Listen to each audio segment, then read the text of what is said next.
Hi guys, Tom Mills here. We went ahead and decided we're going to monetize the channel. And I wanted to make this little video to kind of talk about how I got to that spot. When Andrea made this channel 4 years ago, there was a purpose. And the purpose was she wanted to share the things she's learned about starting a family and raising a family with the world, because she really thought she had some of the best ways to do it. And honestly, she did. And so when we made the channel, it was definitely not a point of monetization. We didn't think we'd make much money off of it anyways. She thought she'd always just be a small channel, maybe a few hundred subscribers, and that's it, and she was going to be totally fine with that. And imagine having personal relationships with all of her subscribers, and then it ended up blowing up and getting real big, which was wonderful. And she still managed to have personal relationships with a lot of you out there. And so the point then was, this is not what we're not doing it for the money. That's not at all what we're doing it for. So we don't want to monetize. One, we didn't need the money. We had all we needed to provide for our family already. Two, we didn't want people to think if we were monetizing, that would be obvious. It wouldn't be clear that that was our goal, that to just help people. Of course, you can monetize and help people. That's what we're going to be doing. But it was more of, we got to say to people, oh, hey, we don't monetize. And automatically they would say, well, why don't you monetize? And there's no other reason for not monetizing other than you do it to help people. And that's still our goal, is to help people. But anyways, we didn't need the money. That was the main thing. And plus, we weren't sure, I mean, YouTube might not be around for forever. Who knows? And the income would be volatile.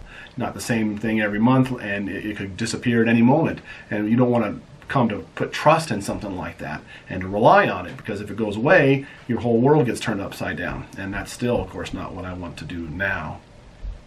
But ultimately, we didn't need it, and we were doing perfectly fine. Now Andrea has passed away, and I had to reevaluate these things and decide what would be the best. And I just wanted to share some of the things I was thinking about as I made that decision. And the main thing is I want to be there for my family. We have a lot of things. We have 9 kids, as you guys know, and it's difficult having a lot of children. We've got it down to where it's a lot easier. You know, people tell me, I can't keep up with 2, and I often tell people 3 was actually the hardest. After that, they start playing together and helping each other out, and peer pressure actually kicks in from the older siblings, which is great in that light. But anyways, it gets easier. And I think 3 was actually the hardest. But either way, people think, I go crazy with 3. How do you do it with 9? And it is difficult with 9. We got to have routines and different things in place. And Andrea has set those up nicely for us. But it is very challenging. And so we're going to be very busy. I also have a full-time job. I work from the home. I'm usually out on calls in people's homes and businesses and fixing and repairing computer systems and doing networking and stuff. I've always been home 1 day a week. That's on Wednesdays to do walk-ins, and that's how the system has been up to now. But now that Andrea is gone, I need more time at home. Not necessarily for the cooking and cleaning. We can distribute that stuff out to the kids, and in fact, they were doing the majority of it anyways. The last 3 months, Andrea's been, the last month solid before she was sick, well, before she died, she was in bed almost constantly and couldn't do much of anything. And the kids, our chore system is very good. We'll go over that stuff again and how we change things. But our chore system was good, and they were able to take care of things and manage.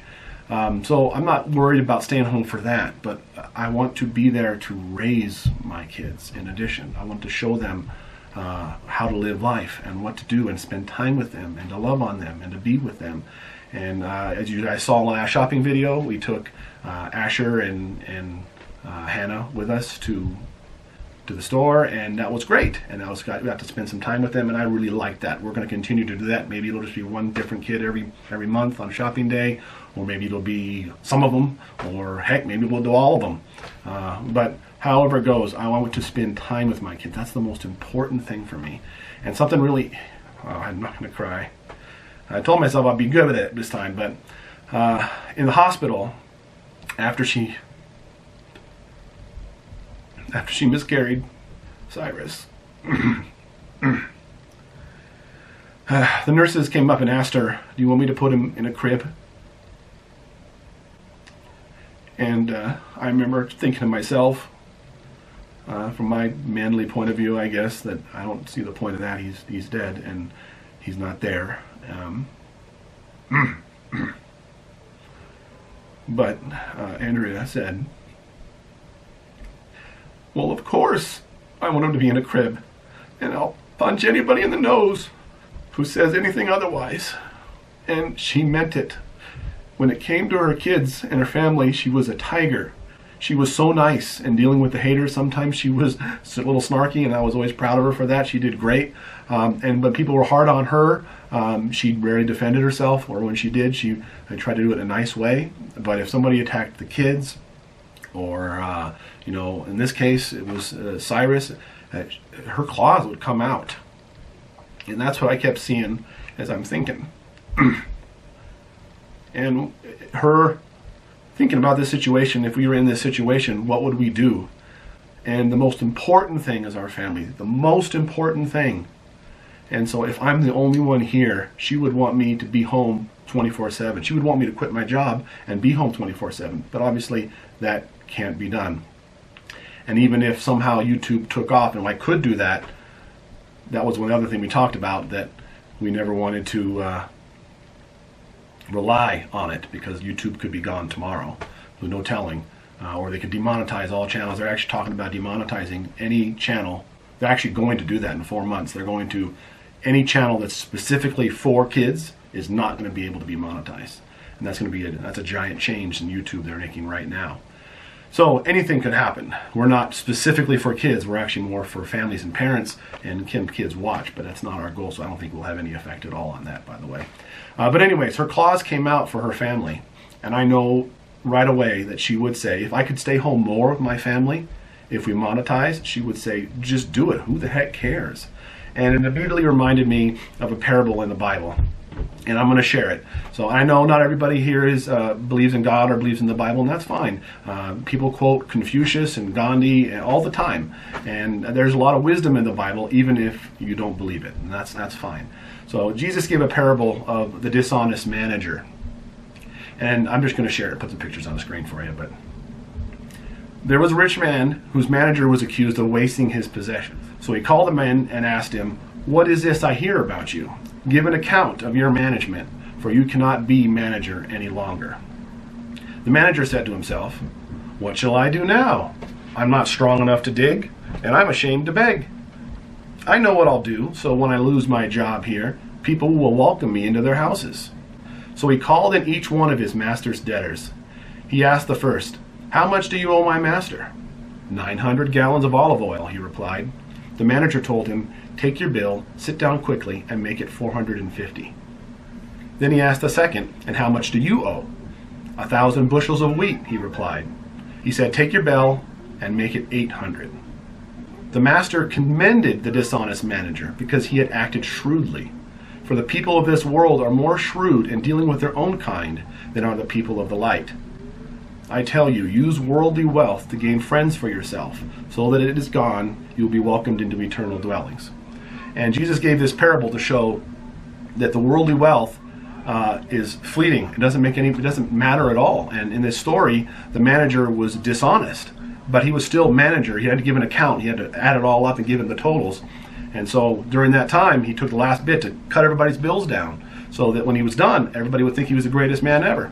And Jesus is praising the man in this story, even though he was dishonest. He's talking about these dishonest people are more shrewd in how they deal with things than what we are. And he says, use worldly wealth to gain friends for yourself, so when it is gone, you'll be welcomed to eternal dwellings. And that's the parable that kept coming to my mind, and it's not exactly applicable to this situation. But the point was to use this really unimportant thing called wealth and trade it for something that is eternal in nature. And this point, it's my kids. It's my kids' life. It's the kids of they're making their decisions, shaping them, forming them into the people that they should be, responsible, good, God-fearing people. And so I want that more than anything else. And so my goal at this point is to stay home all day Wednesday, and I'm vacillating between staying home Thursday morning and all of Thursday and working the rest. And if I can do that, then that Thursday is the start of our week. I can go through the kids, set their goals, help their schooling get going. And then on Wednesday, when I'm in the office anyways, I can test them on their work and help them figure things out. The estimates for what we could make by monetizing our channel very ridiculously. Anywhere from, I saw one that was on Social Blade, 600 to 10,000 a month. That's the range. And so there's no telling. But at this point, and again, I can hear Andrea in my head that we don't want to need this money, even now. So we don't want to rely on it to become part of our life, so that if something happens, if it changes, if it's gone, we can still continue on. And this would allow me just to take a few separate, just not schedule stuff for those times. People call me in, they say, when are you available? And I look at my schedule and I schedule them in. And now I can just not schedule those times and stay home with the family. And if, depending on how well it does, I can continue doing that. And I'm also going to do more remote work from home, and so I can, if they don't necessarily require an on-site service call, I'm going to try to do stuff remotely and do it from home. So all those things are going to benefit us. But ultimately, the most important thing is my family. My kids are absolutely priority one in my life. And so I want to provide for them. That's important, obviously, to buy food and pay for the house and all the bills that we require. But even more important than that is their emotional and spiritual well-being, that I would like them to train up and be raised properly. And without a mom here, I can't be gone all hours of the week and still hope to have that. So that's our plan. That's our plan. We're going to, as this video goes up, we're going to be monetizing all the old videos. And so you'll have an ad to begin with. And I understand that there's some people that I've had a lot of messages from people that are not happy about that. I did the polls, and it was overwhelmingly, they already said to monetize. But I understand completely where you're coming from. And believe me, it's not my ideal choice.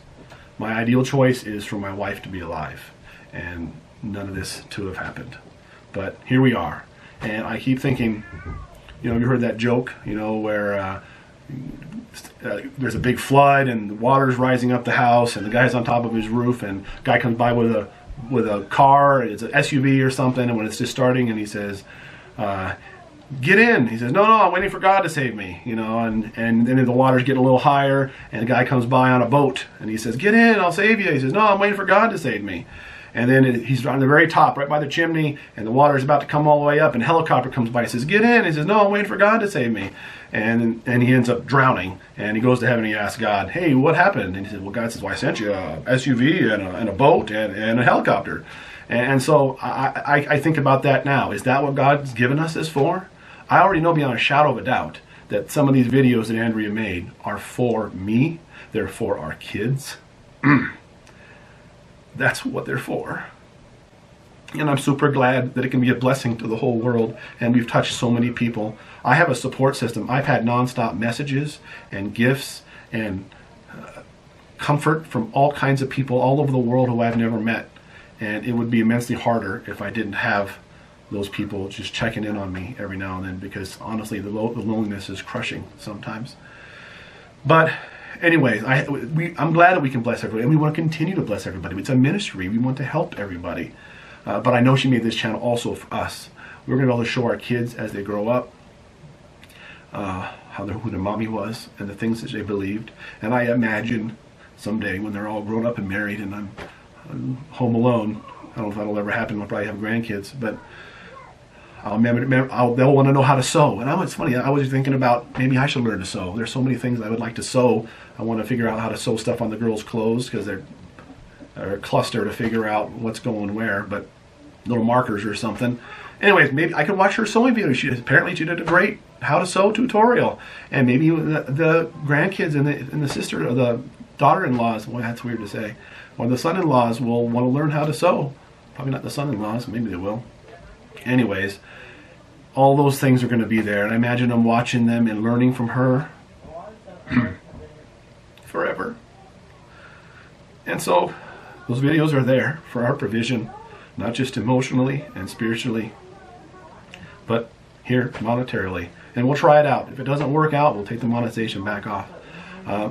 In my wildest pipe dreams, I could stay home every morning, stay home all day Wednesday and every morning, and just run calls in the afternoons. And in reality, I'd only be losing 2 calls per day to do that.